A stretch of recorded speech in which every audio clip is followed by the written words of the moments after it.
À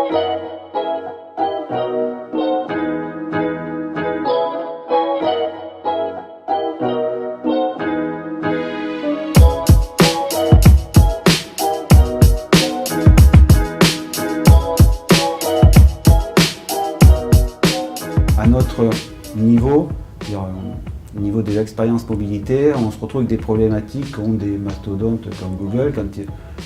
Quand vous faites une recherche dans Google, vous avez l'impression que c'est instantané, pourtant ça traverse la terre entière, à des traitements dans des data centers aux États-Unis, ça revient, etc. Nous, on va être amenés à gérer les mêmes genres de problématiques à notre niveau, au niveau de la mobilité. Donc on a besoin que nos ingénieurs mettent en place des solutions innovantes et imaginent comment améliorer les algorithmes actuels pour que pour l'utilisateur, ça soit toujours aussi transparent et facile d'utilisation.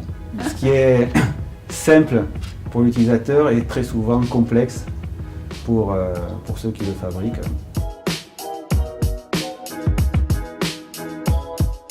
Sur le temps réel, il y a plusieurs aspects. Il y a le vrai temps réel, de dire on va prendre en compte les vraies disponibilités dans des vélos en libre-service, par exemple de savoir qu'il y a un parking à vélo avec des vélos normalement disponibles, mais si on n'a pas le temps réel, on n'est pas sûr qu'il y ait vraiment des vélos.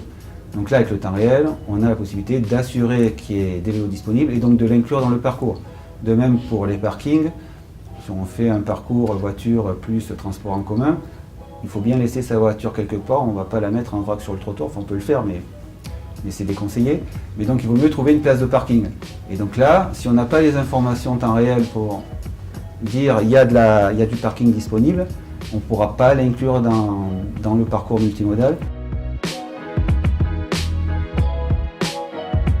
Le prédictif, donc dans les facteurs d'innovation de CityWay de cette année et des années à venir, il y a toute l'intégration des aspects prédictifs. Alors bon, on n'est pas dans la boule de cristal, c'est pas Madame Irma, mais au travers justement des historiques, des informations de temps réel, des algorithmes et de certaines intelligences artificielles de nos partenaires, on est capable de prévoir un certain nombre de choses. Si je reviens à mon exemple des parkings, qui est le plus parlant, en fonction des historiques de remplissage, en fonction des conditions météo, en fonction de s'il y a eu des perturbations tel ou tel type de jour. Avec cette base d'informations qu'on traite, on est capable de faire une prédiction que pour un type de jour donné, avec des conditions météorologiques particulières, bon, pas s'il tombe 3 gouttes d'eau, mais s'il y avait des grosses pluies, de la neige, etc. Donc on peut faire de la segmentation. On va dire, tiens, ce jour-là, cette heure-là, elle ressemble à quelque chose qu'on a déjà stocké.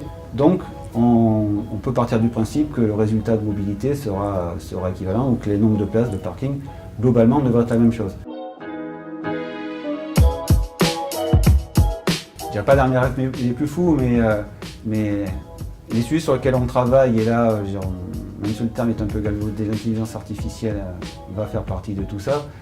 Là, on parlait de prédiction, mais c'est d'aller plus loin et de parler plus d'anticipation, c'est-à-dire que nos outils, en fonction de vos habitudes de voyage, de ce que vous aurez paramétré dans les systèmes, de votre façon de vivre, etc., de ce que vous aurez donné comme information dans le géosystème, vous propose vraiment le parcours sans que vous ayez à le choisir. Vous dites, tiens, aujourd'hui je sais que tu amènes les enfants à l'école et qu'il va pleuvoir, etc.